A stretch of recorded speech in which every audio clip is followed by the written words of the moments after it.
झूठों के बीच सच बोल बैठा, झूठों के बीच सच बोल बैठा। वो नमक का शहर था और मैं अपने जख्म खोल बैठा। चाहने वाले तेरे हजार होंगे, कहाँ सारे तेरे वफादार होंगे। कुछ जान लेने वाले मिलेंगे, कुछ तेरे जान निसार होंगे। ना परस्तों से पाला पड़ेगा, चेहरे मगर खाकसार होंगे। देखना दुश्मन की पहली सफ, सामने तेरे यार होंगे।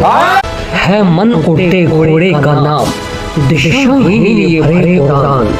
जिसने खींची इसकी लगाम, उसको ही तू सच्चा योगी जान। सभी स्वयं में देखते हैं राम को, कभी कोई स्वयं में देखता नहीं रावण को। आदमी का मन भी बहुत चालाक है, गुस्सा करता है हमेशा अपने से कमजोर पर। है अगर तुझ में राम तो गुस्सा करके दिखाना कभी अपने से अधिक शक्तिशाली पर।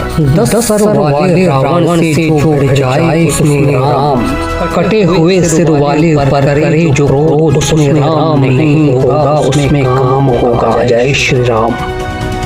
दगाना किसी का सगा है, दगाना किसी का सगा है, और नाम माने करके देखिए। और जिन ने ये जिन से दगे उनके घर उजड़े देखो। दुनिया में सभी बीमारियों का मूल रहस्य है आपकी स्मृति। जब कोई नकारात्मक बात आपके साथ हो जाती है, तब निरंतर वही बात आपके मस्तिष्क में घूमती है। कोई सा भी रोग जब आपको हो जाता है, तब उस रोग की स्मृति आपके मस्तिष्क में निरंतर घूमती है। दुनिया में समस्त रोग, अपराध, गरीबी, मानसिक रोग, ऊपरी बाधा, पागलपन, कमर दर्द, घुटनों का दर्द, आंख का कमज़ोर होना, ग्रह कलेश, तलाक, लड़ाई झगड़े और दुनिया के समस्त प्रकार के नर्क, दुर्घटनाएं, ये सभी रोग आपकी स्मृति के रोग हैं। आदमी अतीत की दुर्घटनाओं को घाव की तरह चाटता है। यही भीतर की स्मृतियाँ धीरे धीरे एक घाव को नासूर बना देती हैं। यदि आप किसी भी दुर्घटना को, अच्छी या बुरी बात को उसी पल में भूल जाएं, तो अभी कोई रोग नहीं होगा। पर आदमी अपने अहंकार के आगे मजबूर है।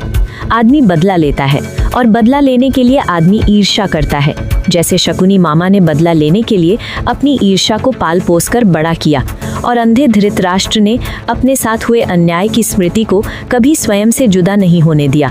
और शकुनी और धृतराष्ट्र दोनों ने मोहरा बनाया अपने अहंकारी पुत्र दुर्योधन को। अंत में क्या हुआ? सब कुछ नष्ट हो गया। हम सबके भीतर भी एक ईर्ष्यालु शकुनी, एक अंधा धृतराष्ट्र और एक अहंकारी दुर्योधन मौजूद है। हमारे दुश्मन भी 5 पांडव होते हैं। हम भी जीवन भर 5 लोगों से घृणा करते हैं, और यही घृणा का बीज एक दिन अफीम का पेड़ बन जाता है। अब आप कुछ भी नहीं कर सकते हैं। अब तो मिट्टी भी आपकी और बीज भी आपका, पेड़ भी आपका। अब उस अफीम के विष रूपी फल को आप जीवन भर खाएंगे। यही स्मृति है जो कि आपका भाग्य बन जाती है। यहीं से संसार में समस्त रोग, अपराध, गरीबी, ईर्ष्या, युद्ध होते हैं। मूल बात यह है कि एक आदमी सारी दुनिया को हरा सकता है, पर आदमी स्वयं ही स्वयं से हार जाता है। आपके सबसे बड़े शत्रु स्वयं आप ही होते हैं, क्योंकि आप स्मृति का विज्ञान नहीं जानते हैं। यदि एक राजा की स्मृति चली जाए तो वो भी सड़कों पर पागलों की तरह घूमता है। जो क्षमा कर सकता है वही स्मृति से मुक्त हो सकता है, पर आदमी के पास दिल होता ही नहीं है कि वो क्षमा कर सके। आदमी के पास दिल नहीं, फेफड़ा होता है, और फेफड़ों में ऑक्सीजन कम हो जाए तो रोग हो जाते हैं। कृष्ण अर्जुन से कहते हैं कि तू ही अपना मित्र और तू ही अपना शत्रु है। श्रीमद् भगवद गीता अध्याय 6 श्लोक 5-6 में श्री कृष्ण अर्जुन से कहते हैं कि व्यक्ति खुद ही अपना सबसे बड़ा मित्र और दुश्मन है। यदि मन व इंद्रियां नियंत्रण में हैं, तो आत्मा मित्र है, अन्यथा वे शत्रु हैं। अपने कर्मों और चेतना से व्यक्ति खुद को ऊपर उठा सकता है या अपना पतन कर सकता है। गीता के अनुसार मित्र और शत्रु का अर्थ: अपना मित्र, फ्रेंड, जिस व्यक्ति ने अपने मन और इंद्रियों को जीत लिया है, उसके लिए मन सबसे अच्छा मित्र है, क्योंकि ये उसे आत्मज्ञान और मोक्ष की ओर ले जाता है। अपना शत्रु, एनिमी, जो व्यक्ति अपने मन पर नियंत्रण नहीं रख पाता, उसके लिए उसका मन और इंद्रियां ही सबसे बड़ी शत्रु हैं, जो उसे दुखों और पतन यानी बंधन की ओर ले जाते हैं। आत्मनिर्भरता: कृष्ण कहते हैं कि अपने ही प्रयासों से खुद को ऊपर उठाना चाहिए, खुद को नीचे नहीं गिराना चाहिए। ये संदेश क्यों दिया गया? जब अर्जुन युद्ध से डरकर या बेहोशी में अज्ञान में अपने कर्तव्यों से भागना चाह रहे थे, तब कृष्ण ने ये बताया कि किसी और को नहीं बल्कि अपने मन को जीतना ही सबसे बड़ा कर्तव्य है। ये सिखाता है कि जीवन का निर्माता और संचालक स्वयं मनुष्य ही है। नकारात्मक विचार की स्मृति श्वास के संगीत की ताल को तोड़ देती है। श्वास का रिदम टूटता है, उसके बाद आपकी श्वास की जो गति है वो कमजोर हो जाती है। आप श्वास ले रहे हैं, इसका आपको पता ही नहीं चलता है। धीमी श्वास की गति शरीर से ऑक्सीजन की मात्रा को कम कर देती है। ऑक्सीजन कम हो जाती है और आपके रक्त में कार्बन डाइऑक्साइड अर्थात विष की मात्रा बढ़ जाती है और रक्त विषैला, गाढ़ा और ठंडा हो जाता है। अब सबसे पहले आपका बीपी या तो हाई होगा या लो होगा। उसके बाद आपके शरीर को दुनिया की कोई सी भी बीमारी हो सकती है। Heart attack, cancer, kidney, sugar, thyroid और अन्य कई बीमारियां होती हैं। ये सभी बीमारियां स्मृति की बीमारियां होती हैं।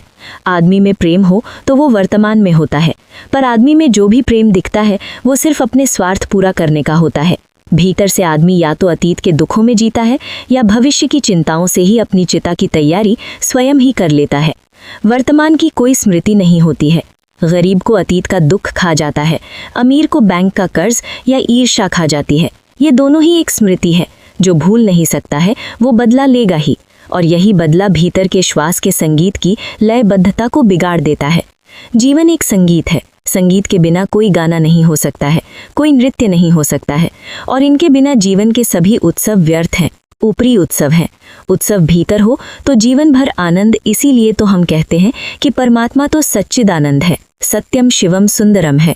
वो परमात्मा आप ही तो है, पर आपकी स्मृति जगत में आकर मोह माया में फंस जाती है। आप स्वयं को कर्ता समझते हैं और जीवन और मृत्यु के जाल में फंस जाते हैं। एक व्यक्ति ने बुद्ध से पूछा कि इतना तप करके क्या पाया? बुद्ध ने जवाब दिया कि पाया कुछ नहीं, खो सब कुछ दिया। उस व्यक्ति ने कहा कि तब क्या आप मूर्ख हैं? जब पाया कुछ नहीं, खो सब कुछ दिया, तो फिर स्वयं अपने राज्य में क्यों नहीं चले जाते हैं? बुद्ध ने कहा कि जो भी कुछ पाना चाहता था वो तो पहले से ही भीतर मौजूद था, सिर्फ उसकी स्मृति नहीं थी। अब उसकी स्मृति याद आ गई है।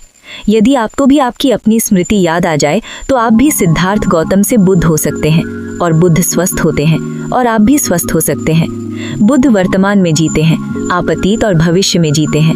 आपकी स्मृति ही अतीत है और आपकी स्मृति ही भविष्य है, और यही स्मृति आपके समस्त नर्क का कारण है। मुझे भी इस नर्क का अनुभव हुआ।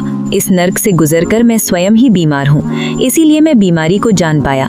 बीमारी को जानना हो तो बीमार होना ही पड़ेगा, पर एक बार बीमारी को जान लिया जाए तो बीमारी से मुक्त हुआ जा सकता है। अल्लाह तो अपने बंदों को क्षमा कर देता है, पर उसके बंदे कभी क्षमा नहीं करते हैं। और मेरी भी कहानी कुछ ऐसी है। मुझे भी अल्लाह के बंदे क्षमा नहीं करते हैं, इसीलिए मैं सब कुछ जानकर भी कुछ भी नहीं हूँ, क्योंकि मानव से मानव का प्रेम ही भगवान है, और इस दुनिया में कोई प्रेम करने वाला है ही नहीं। सभी को धन चाहिए और वो मेरे पास नहीं है, इसलिए मैं बुद्ध होकर भी कभी बुद्ध नहीं हो पाऊंगा। यही ईश्वर की मर्जी है, यही भाग्य है, यही नियति है। आदमी मजबूर है, आप सिर्फ इंतजार कर सकते हैं और कुछ नहीं। यही जीवन है।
मेरी जिंदगी है तू, मेरी जिंदगी है तू।